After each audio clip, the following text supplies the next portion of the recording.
Scalloped potatoes are a classic Thanksgiving side dish. Layers of thinly sliced potatoes are cooked until tender in a cream sauce with fresh herbs and cheese. Stick around till the end because I'm sharing tons of tips to make these perfect every time. Hey there, I'm Molly Thompson from What Molly Made. Welcome back to my kitchen where we make good food that makes you feel good too.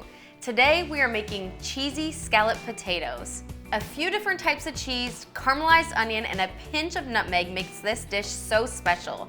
Plus, they're gluten-free. Melt 3 tablespoons of unsalted butter in a large stock pot or Dutch oven over medium heat. Add 1 thinly sliced yellow onion and cook for 10 minutes to soften. Turn the heat down to medium-low and add the wine and cook for another 5 more minutes until the onions are caramelized in a dark amber color. The wine helps cook the onions down faster and adds a delicious flavor. Next, add 2 cloves of minced garlic and cook for another minute, then remove the caramelized onions to a clean plate or cutting board. While the onions are cooking, prep the potatoes to save time. We're using a starchy russet potato because the starch in them helps create a thick and creamy sauce.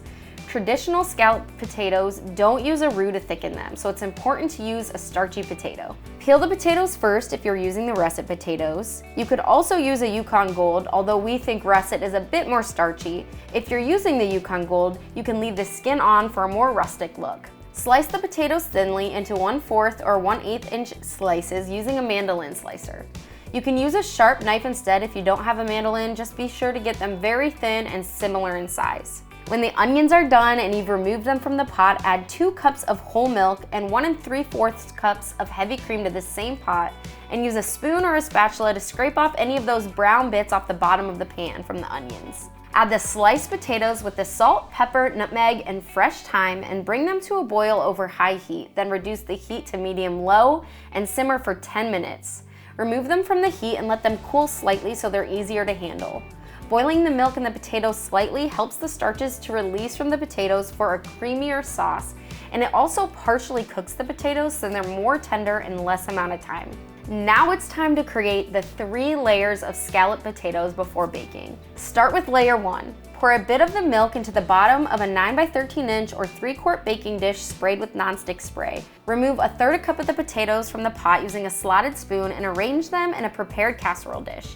I like to arrange mine neatly in a few rows for looks, but it isn't necessary. Spoon 1/3 cup of the boiled milk over top, then sprinkle them with 3/4 cup of shredded gruyere cheese and half of the caramelized onions. Repeat layer 1 with 1/3 cup of the potatoes, milk mixture, and another 3/4 cups of Gruyere cheese and the rest of the caramelized onions.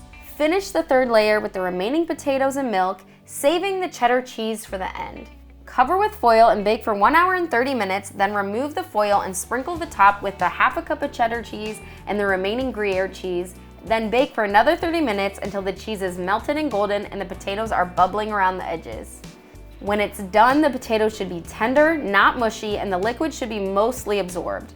Allow them to set for at least 30 minutes before serving. It's important not to skip the rest period because it improves the texture and the flavor. You want the potatoes to be set before you serve them. To prep this in advance, wrap with a layer of plastic wrap and then a layer of aluminum foil. You can refrigerate that up to 3 days or freeze it for up to 3 months. Thaw overnight in the fridge and let them sit out for 30 minutes before baking. To reheat, cook for 30 minutes with foil, then remove the foil and bake again for 20 to 30 minutes until it's warmed all the way through. This recipe is most definitely worth the time it takes to make them. Although the cook and rest time is long, the steps are super simple. If you love this recipe, check out our Thanksgiving playlist for more gluten-free, dairy-free, or just plain delicious recipes.